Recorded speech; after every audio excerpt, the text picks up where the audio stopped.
Kristen yang tidak beralasan. Hollywood menggambarkan tentara salib sebagai orang-orang fanatik yang haus darah.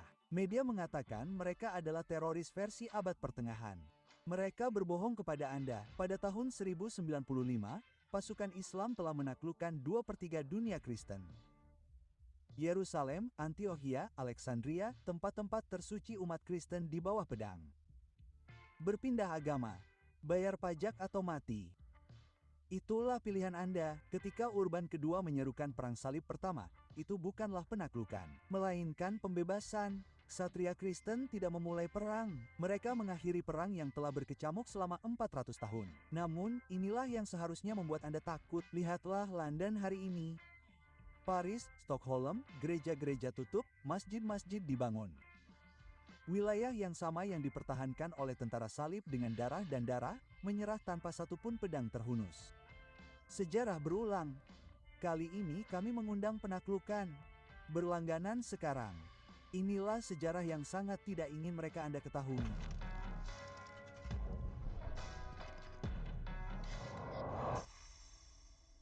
Inilah yang sebenarnya terjadi. Pola yang sama yang memicu perang salib kembali terjadi. Pergantian demografi, penaklukan agama, keruntuhan peradaban. Namun kali ini, kita telah diprogram untuk merayakannya. Swedia, tempat para prajurit Viking pernah membuat kerajaan-kerajaan gemetar, kini menjadi zona terlarang, tempat polisi bahkan tidak mau masuk. Prancis, tempat asal Charles Martel, yang menghentikan ekspansi Islam di Tours, menyaksikan Notre Dame terbakar sementara pihak berwenang menyelidiki. Inggris. Tanah air Richard de Lionheart menangkap warga karena unggahan Facebook sementara geng-geng pencari bakat beroperasi dengan bebas. Para tentara salib memahami sesuatu yang telah kita lupakan. Ketika peradaban meninggalkan Tuhan, mereka tidak menjadi netral, mereka menjadi ditaklukkan. Biarkan saya menghancurkan setiap kebohongan yang telah diajarkan kepada Anda tentang perang salib dengan fakta-fakta sejarah yang tidak ingin mereka Anda ketahui. Dari tahun 632 hingga 1095 M, pasukan Islam menaklukkan wilayah-wilayah Kristen dari Spanyol hingga India. Mereka merebut Suriah tahun 634, Yerusalem tahun 638, Mesir tahun 639, Afrika Utara tahun 698, dan Spanyol tahun 711.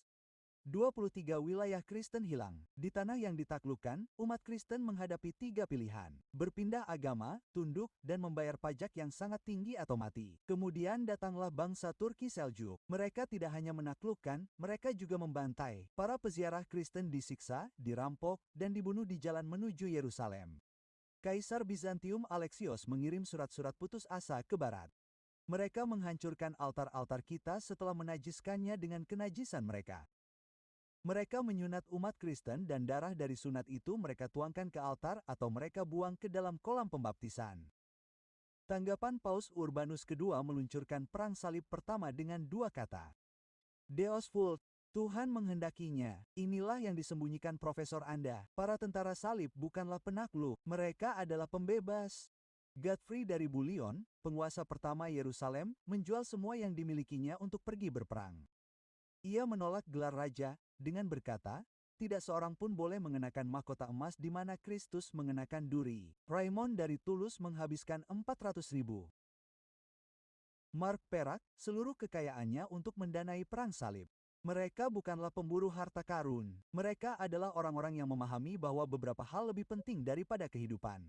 Perang salib berhasil. Mereka mematahkan ekspansi Islam selama 200 tahun.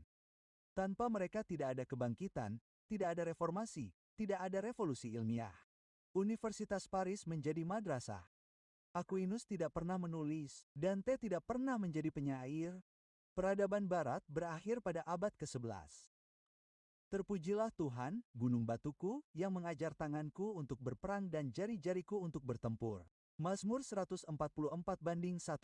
Setiap ksatria perang salib berdoa ini sebelum pertempuran. Mereka tahu apa yang disangkal oleh orang Kristen modern. Terkadang cinta membutuhkan pedang, namun kita telah diajarkan untuk malu terhadap orang-orang yang menyelamatkan peradaban kita. Dan sekarang, setelah melupakan apa yang mereka perjuangkan, kehilangannya tanpa melepaskan satu tembakan pun. Ingin tahu mengapa Eropa runtuh sementara nenek moyang mereka menaklukkan? Satu kata, kemurtadan. Kekuatan Eropa abad pertengahan berasal dari satu sumber, iman. Ketika Godfrey dari Bouillon merebut Yerusalem, tindakan pertamanya adalah berdoa. Ketika Richard si hati singa menghadapi Saladin, ia memikul salib ke medan perang. Orang-orang itu tidak berperang demi etnisitas atau ekonomi. Mereka berperang demi Kristus. Eropa modern meninggalkan Tuhan dan mendapatkan apa yang dijanjikan Ulangan 28 kepada bangsa-bangsa murtad. Orang asing yang tinggal di antara kamu akan naik lebih tinggi dan lebih tinggi di atas kamu, sedangkan kamu akan tenggelam lebih rendah dan lebih rendah. Ayat 43. Lihatlah polanya, Prancis 65% beragama Kristen pada tahun 1970, 25% saat ini. Hasilnya, ratusan gereja diubah menjadi masjid. Seluruh lingkungan di bawah syariah. Guru dipenggal karena menayangkan kartun. Inggris menutup 50 gereja setiap tahunnya sambil membuka 423 masjid. London memilih wali kota muslim yang menyebut muslim moderat sebagai paman Tom. Jerman membatalkan pasar Natal karena kepekaan budaya sementara para migran menyerang wanita pada malam tahun baru. Dan apa tanggapan orang Kristen? Berikan pipi yang lain. Mereka mengatakan Yesus adalah seorang pasifis. Mereka mengklaim, biarkan saya mengungkap kebohongan ini yang menghancurkan Barat. Inilah kebenaran tentang pasifis Kristen modern. Mereka mengajarkan perdamaian dari balik tembok yang dibangun oleh para pejuang dan dipelihara oleh polisi. Setiap pasifis adalah parasit pada kekerasan orang-orang yang lebih baik. Mereka mengutuk pedang saat tertidur di bawah perlindungannya. Mereka menelepon 911 saat terancam, memanggil orang-orang bersenjata untuk melakukan kekerasan atas nama mereka. Mereka menuntut perlindungan militer, lalu mengklaim superioritas moral atas para prajurit yang menarik pelatuk. Mereka memilih untuk mengisi peluru. Mereka tidak anti kekerasan, mereka anti mengotori tangan mereka. Mereka menginginkan manfaat dari kekerasan tanpa beban moral saat menggunakannya. Itu bukanlah kebenaran, itu adalah kekerasan yang didelegasikan yang dikemas sebagai kebajikan. Setiap ksatria perang salib tahu bahwa dia akan menjawab kepada Tuhan untuk setiap pukulan yang dilakukan dan setiap pukulan yang ditahan. Dia memikul beban moral dari kekerasan yang diperlukan. Para pasifis modern, mereka mensubkontrakkan pembunuhan mereka dan menyebutnya sebagai kekristenan. Yesus berkata, tetapi sekarang, jika kamu mempunyai dompet, bawalah juga sebuah kantong. Dan jika kamu tidak mempunyai pedang, juallah jubahmu dan belilah sebilah pedang. Petik 2, Lukas pukul 22.36. Kristus yang sama yang mati bagi para musuh memerintahkan para pengikutnya untuk mempersenjatai diri melawan mereka. Masalah Eropa bukanlah imigrasi, melainkan kemurtadan.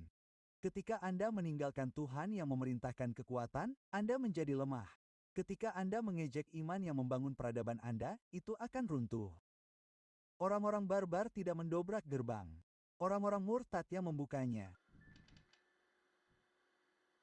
Anda tidak dipanggil untuk merebut kembali Yerusalem, tetapi Anda dipanggil untuk membela kekristenan. Dan inilah medan perang Anda di 3 front. Perang salib demografis. Ketika Anda mengejar kenyamanan, yang lain mengejar anak-anak. Keluarga Muslim rata-rata memiliki 3,1 anak secara global. Orang Kristen Barat 1,5. Mereka menaklukkan melalui tempat tidur bayi, sementara Anda menaklukkan isyarat Netflix. Jadi menikahlah, punya anak, besarkan pejuang.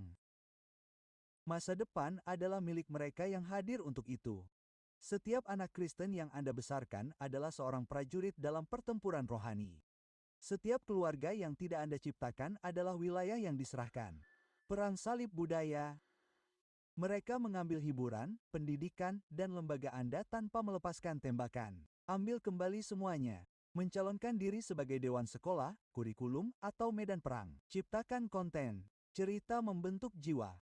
Bangun bisnis. Kekuatan ekonomi mendanai pekerjaan kerajaan. Ketika tentara salib merebut kota-kota, hal pertama yang mereka lakukan adalah memulihkan gereja-gereja. Jadi, Anda memulihkan kebenaran di setiap bidang yang Anda masuki. Perang salib spiritual. Pertempuran yang sebenarnya adalah pertempuran spiritual. Islam maju karena menawarkan kepastian bagi orang-orang yang tidak yakin. Liberalisme sekuler tidak menawarkan apapun kecuali kenyamanan dan kematian.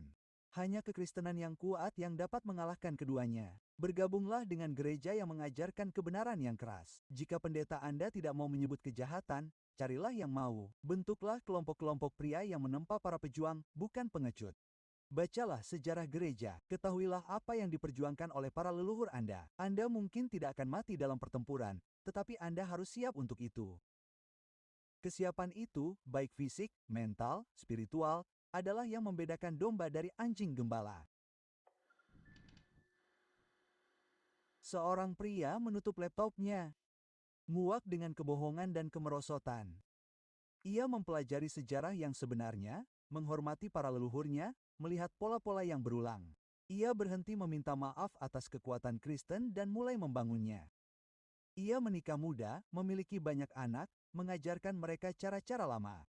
Ia membangun kekayaan bukan untuk kenyamanan tetapi untuk pengaruh kerajaan. Ia berlatih dalam pertempuran, bukan untuk ego, tetapi untuk perlindungan. Ia terjun ke dunia politik, bukan untuk kekuasaan, tetapi untuk kebenaran. Orang lain melihat kejernihannya dan menangkap keberaniannya. Mereka ingat apa yang mereka perjuangkan. Sebuah persaudaraan terbentuk bukan dari para pemain judi yang bermain di malam hari, tetapi dari orang-orang yang memahami taruhannya. Siapa yang akan bangkit bagiku melawan orang fasik? Siapa yang akan berdiri teguh bagiku melawan orang-orang yang berbuat jahat? Mazmur 94:16. Para pejuang perang salib menjawab dengan nyawa mereka. Bagaimana Anda akan menjawab? Das Volk berarti Tuhan menghendakinya. Apa yang Tuhan kehendaki dari Anda? Jalur Alpa berlanjut, berlangganan sekarang.